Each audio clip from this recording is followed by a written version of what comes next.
What we're doing here today is Miller TV repair.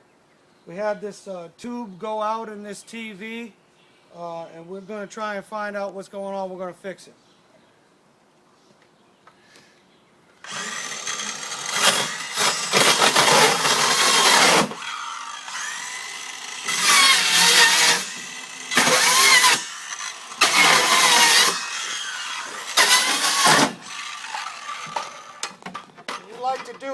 We like to be careful. We like to be careful when we're doing this kind of stuff. Hold on now.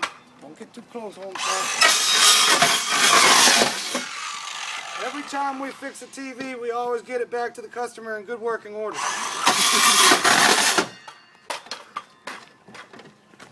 Hold on now.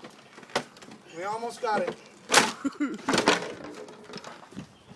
Great job.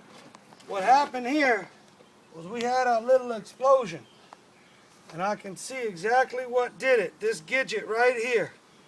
Get in there. All right. That little gidget right there, it exploded and blew up. That'll be all for today. Nice talking to you. What